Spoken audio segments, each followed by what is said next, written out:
अस्सलाम वालेकुम व्यूअर्स, कैसे हैं आप सब। उम्मीद करता हूँ सब बाखैर और आफियत होंगे। अल्लाह शाद व आबाद रखे। व्यूअर्स, कुछ मेरी फ़ीमेल फॉलोअर्स ने एक बड़े मसले की तरफ निशानदही कराई है कि डॉक्टर साहब, ये वाइटनिंग की क्रीम है या कोई इसके लिए लेज़र थेरेपी करते हैं, ब्लीच इस्तेमाल करते हैं, तो इसके बारे में आप अगर कुछ मालूमात फ़राहम कर सकें कि इसमें क्या होता है और कैसे ये स्किन वाइटनिंग हो जाती है।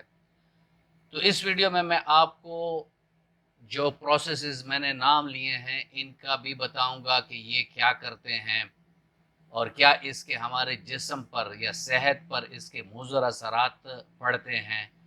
और अगर देखा जाए कि क्रीम बेचारे लोग इतने बड़े डब्बे तो ले नहीं सकते कि सारे जिस्म पर ही मल लिया जाए, तो बेचारों की जो फेस होती है वो तो किसी हद तक वाइट हो जाती है, लेकिन हाथ और पैर और जिस्म जो होता है वो अपने नॉर्मल कलर पर रहता है, यानी उसमें वाइटनिंग नहीं होती। सेम एग्जैक्ट लेज़र में भी इसी तरह होता है। और ब्लीचिंग का जो वो प्रोसेस है वो भी सारे जिस्म पर नामुमकिन सी बात है। और अगर कर भी लिया जाए तो मर्करी पॉइजनिंग का बहुत बड़ा ख़तरा होता है। ये मैं आगे चलकर आपको बताऊंगा, लेकिन अगर आप मेरे चैनल पर नए हैं और अभी तक आपने चैनल को सब्सक्राइब नहीं किया तो चैनल को सब्सक्राइब कर दें और बेल आइकन दबा दें ताकि इस तरह की मुफीद वीडियोस आप लोगों को मिलती रहें। व्यूअर्स, मैं आज आपको ऐसी दो होम्योपैथिक की रेमेडीज़ बताऊंगा कि जिसके इस्तेमाल से आपकी तमाम जिल्द, यानी चेहरे से लेकर तमाम जिस्म जो है वो यूनिफॉर्म, यानी एक ही कलर में खूबसूरत, गोरा, चमकदार, मुलायम हो जाएगा। जो भी दाग धब्बे हों वो भी ख़त्म होंगे, झाइयाँ होंगी वो भी ख़त्म होंगी, स्किन की वाइटनिंग होगी वो भी आएगी और तमाम स्किन पर आएगी। ये नहीं कि चेहरा सफ़ेद हो गया और बाकी जिस्म जो है वो डल है और वो सही नहीं है। लेकिन पहले चलते हैं, जैसे मेरे फॉलोअर्स ने बात की है कि ये लेज़र और क्रीम और ब्लीच इसका क्या है।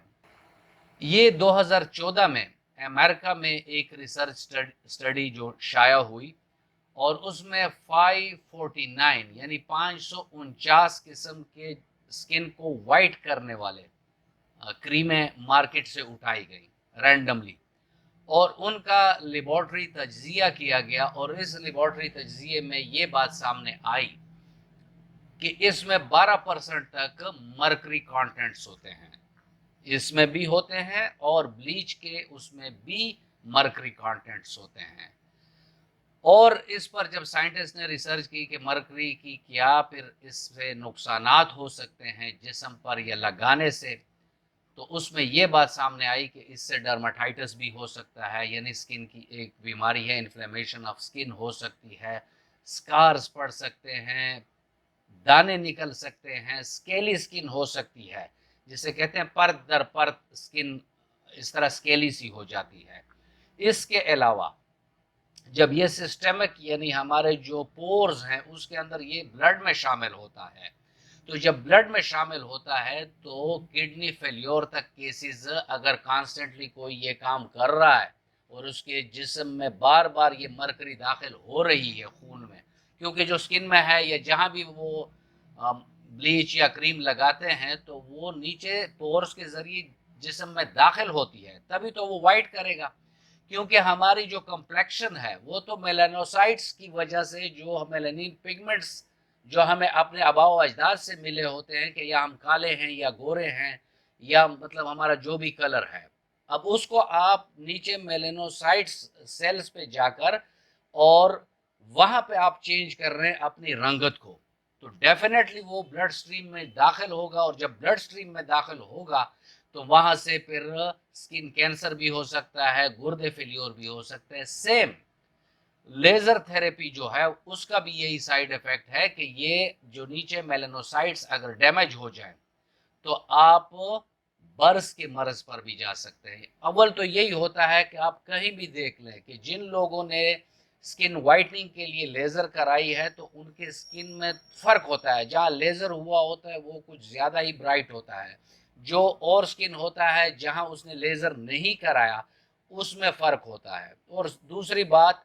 कि म्यूटेशन एक इस्तिलाह होती है जेनेटिक्स में, चूँकि ये मेरा सब्जेक्ट है, स्पेशलाइजेशन वाला सब्जेक्ट है, और मुझे पता है कि हमने जब रिसर्च में गेमा रेडिएशन से वीट को ट्रीट किया तो उसमें क्या क्या ड्रास्टिक चेंजेस आई, जिसको हमने रेडिएशन कराई तो उससे क्या ड्रास्टिक चेंजेस आई उसमें उसमें फ़ायदे वाले कम थी और नुकसानात वाले ज़्यादा थी।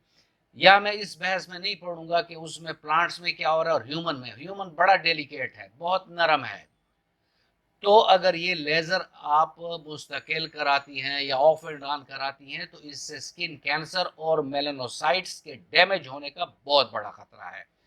तो यहाँ मेरे व्यूअर्स मुझसे पूछेंगे कि डॉक्टर साहब फिर औरतों को तो ये एक क्रेज होता है, हम मैं गोरी चिट्टी नजर आऊँ, मेरा स्किन खूबसूरत हो, मेरे जो दाग धब्बे ना हो, मेरा स्किन यंगर लुक दे, तो इसके लिए मैं आपको बड़ा नेचुरल तरीके से सिर्फ 2 मेडिसिन बताऊंगा, उसको आप इस्तेमाल करें।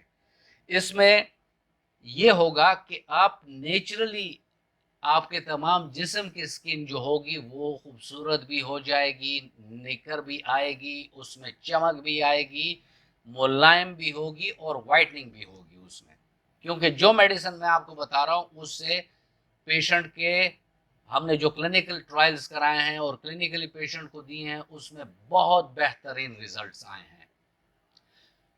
होना ये चाहिए कि आप किसी होम्योपैथिक डॉक्टर के पास जाएं और सिस्टेमिक दवाई लें जो आपके सिस्टम के अंदर जाकर मेलानोसाइट्स पर काम करें और आपके जो मेलानिन पिगमेंट्स हैं उनको वो इम्प्रूव करे, उनको वो साफ करे, उनकी वो जो कम्प्लेक्शन है उसको चेंज करे, ना कि ऊपर से लगाने के लिए आप इसको ज़बरदस्ती चेंज कराएं।